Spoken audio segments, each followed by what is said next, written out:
নমস্কার বন্ধুরা, আজকে আমি আর সানা রান্না করব। কি রান্না করব দেখুন। মোচার ঘন্ট, মোচা সেদ্ধ করে রাখা আছে, ছোলা সেদ্ধ করা আছে, আলু লাল লাল করে ভেজে সেদ্ধ করা আছে। আর মশলা এবার তেজপাতা, শুকনো লঙ্কা আর জিরে ফোড়ন দেব, হলুদ দেব, লবণ দেব, জিরে বাটা, কাঁচা লঙ্কা বাটা, আদা বাটা, চিনি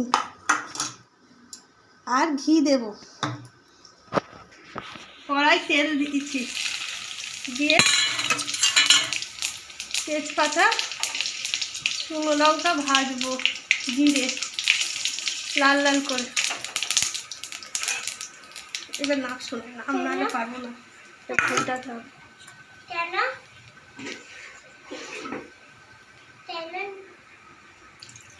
এবার একটু আমি এতে জল দিয়ে,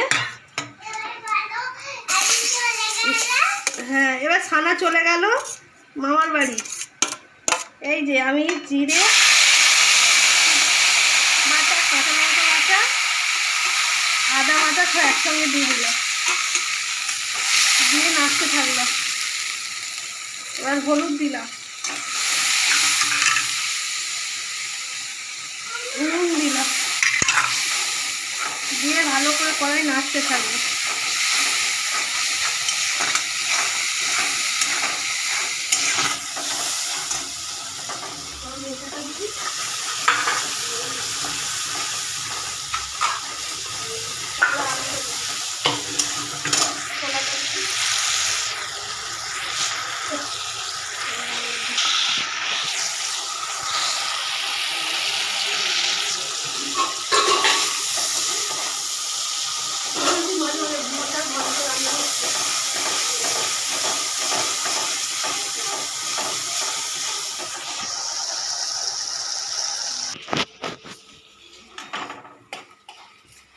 এই দেখুন বন্ধুরা, ভাজা ভাজা হয়ে এসছে।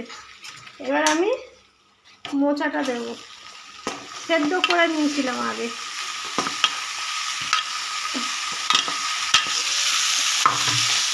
মোচাটা ভালো করে ভেজে নেব। এত আগে ছাল দেওয়ালে বাচ্চাদের ধৈর্য থাকে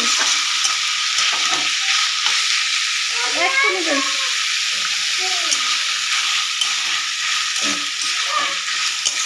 এবার আমি আলুগুলো দেবো, দেখুন ভাজা ভাজা হয়ে গেছে। এবার আলুটা দিয়ে দিই, ভেজে সেদ্ধ করে রেখে দিচ্ছিলাম। নুন হলুদ দিয়ে আলুগুলো লাল লাল করে ভেজে এছাড়া একটা সিটি দিয়ে রেখেছিলাম। ভালো করে নেড়ে এবার ছোলাগুলো দিয়ে দিলাম।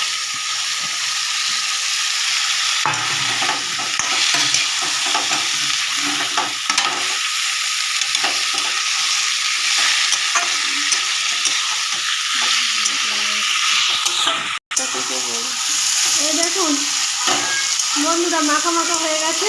আমি এবার ভাজাও হয়ে গেছে মশলা টশলা।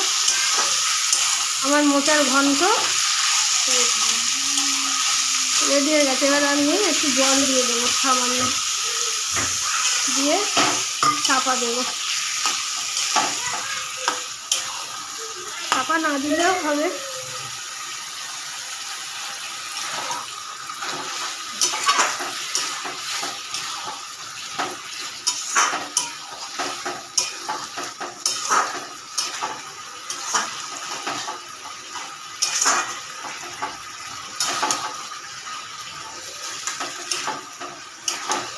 দেখুন আমার হয়ে গেছে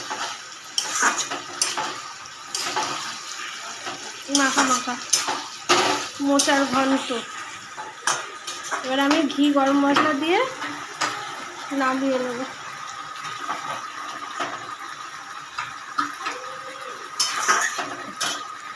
এই দেখুন ঘি আছে আর গরম মশলা বাটা আছে আমার।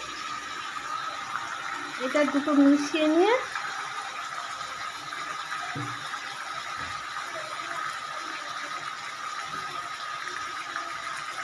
দুটো মিশিয়ে দিয়ে দিলাম।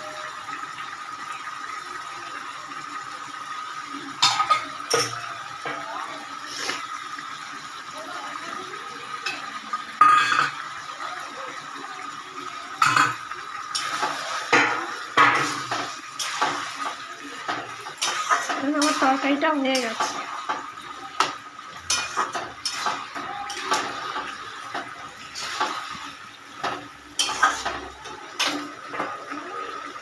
তাড়াতাড়ি নামিয়ে রেখে দিয়ে